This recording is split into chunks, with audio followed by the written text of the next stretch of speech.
Bismillahirrahmanirrahim. Assalamualaikum warahmatullahi wabarakatuh. Apa kabar semuanya? Alhamdulillah pada hari ini kita menginjak pertemuan ke-10. Dan di mana pertemuan ke-10 ini pertemuan terakhir sebelum UTS. Insya Allah minggu depan kita UTS. UTS nanti secara online. Karena untuk UTS semester ini kita secara daring.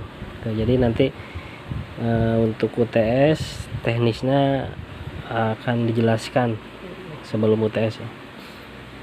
Tapi tetap sebelum waktunya UTS, jadi sebelum jadwal ditentukan, kan ibaratnya UTS itu nanti jadwalnya sesuai dengan jadwal mengajar. Nah berarti sama seperti hari ini jadwalnya, jadi jangan sampai terlambat gitu ya, apalagi lupa tuh. Jadi pokoknya jadwal UTS itu disesuaikan dengan jadwal perkuliahan. Untuk hari ini kita akan membahas mengenai aturan pembuktian tautologi, pembuktian invaliditas argumen. Nah jadi sebelum melanjut, jadi kita mengingatkan kembali. Jadi tautologi itu argumen yang selalu menghasilkan nilai yang true gitu ya. Sebelumnya kan kita udah membahas mengenai tautologi. Jadi tautologi itu apapun pernyataannya, premisnya ya hasilnya true atau benar, itu disebut dengan tautologi. Nah dalam bidang matematika ada 3 hukum penting tautologi yang digunakan untuk metode pembuktian. Tuh. Nah yang pertama ada modus ponens. Modus ponens kemarin udah dibahas di pertemuan sebelumnya. Kalau modus ponens itu adalah salah satu cara pengambilan kesimpulan yang paling sederhana dan dibenarkan secara kaidah logika, dan mungkin adalah yang paling sering kita gunakan.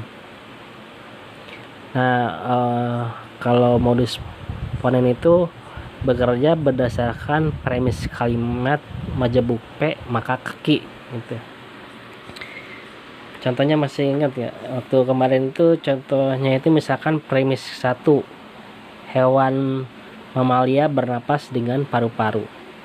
Premis kedua, hewan ini adalah hewan mamalia. Jadi kesimpulannya itu hewan ini bernapas dengan paru-paru. Nah itu untuk modus ponens. Nah kalau modus ponens ini sangat dekat dengan metode deduktif gitu. Nah kemudian ada lagi hukum kontraposisi. Tuh, terus ada lagi reductio ad absurdum gitu. Jadi modus ponens itu termasuk dalam bukti secara langsung, sedangkan kontraposisi dan reductio dipandang sebagai bukti tidak langsung. Jadi pembuktian suatu teori lebih diutamakan menggunakan bukti secara langsung. Nah untuk modus ponens, nah dalam kalkulus proporsional, jadi modus ponens itu modus yang menegaskan dan menegaskan itu, atau implikasi penghapusan. Jadi aturan penarikan kesimpulan ini dapat diringkas sebagai pi maka ki, dan pi adalah keduanya dianggap benar maka ki harus benar gitu. Nah modus ponens itu sebenarnya berkaitan dengan modus tollens, silogisme gitu ya, sudah dibahas sebelumnya. Nah di sini untuk rumus P dan kurung buka P sama dengan implikasi Q gitu, sama dengan implikasi Q gitu. Jadi hukum ini dapat dijadikan dengan skema sebagai berikut gitu. minggu kemarin sih udah, ini pembahasannya hampir sama ya. Misalkan A maka B, kemudian implikasi yang kedua A, nah konklusinya menjadi hasilnya B gitu. Nah, jika implikasi A maka B merupakan fakta hukum yang benar dan fakta A terjadi, maka dapat disimpulkan kata P pasti terjadi. Agak bingung ya? Saya ulang lagi contoh yang tadi. Misalkan yang A itu hewan mamalia bernapas dengan paru-paru.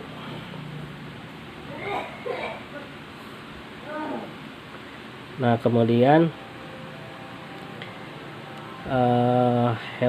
B-nya hewan ini bernapas dengan paru-paru.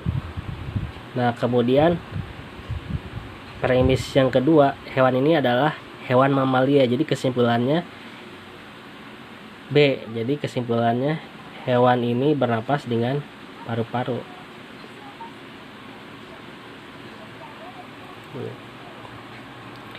Nah, contoh buktikan bahwa salah satu titik potong grafik dengan persamaan Y sama dengan F.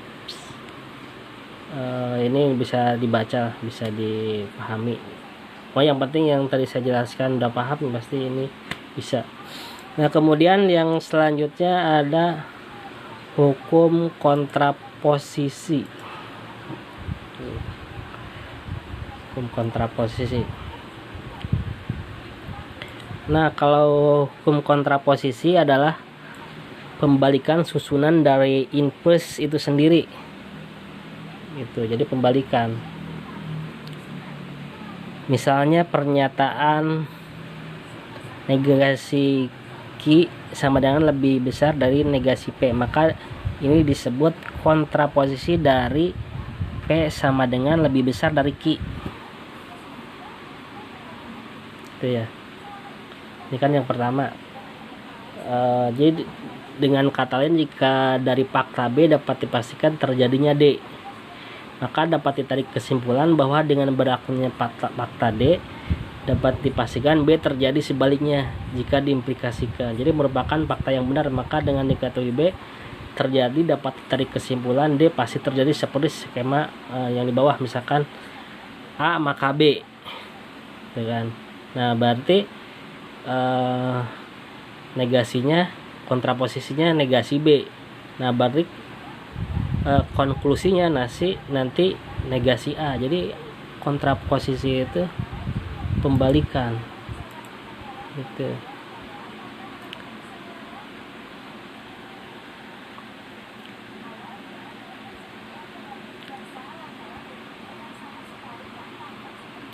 Nah, kemudian yang ketiga ada reductio ad absurdum.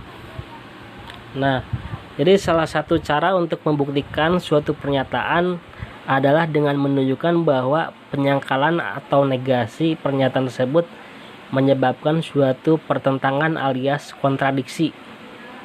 Jadi pembuktian seperti ini dalam tradisi logika abad pertengahan disebut sebagai reductio ad absurdum. Gitu. Nah, contoh di sini buktikan bahwa akar 2 bilangan irasional.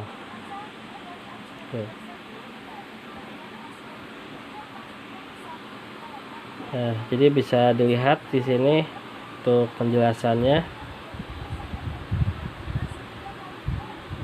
Yang dibuktikan pernyataan P akar bilangan irasional ya, andaikan negasi P berlaku dengan kata lain akar 2 bilangan rasional. Jadi di Q berlaku sifat untuk setiap bilangan rasional R dapat dinyatakan dengan R sama dengan M bagi N.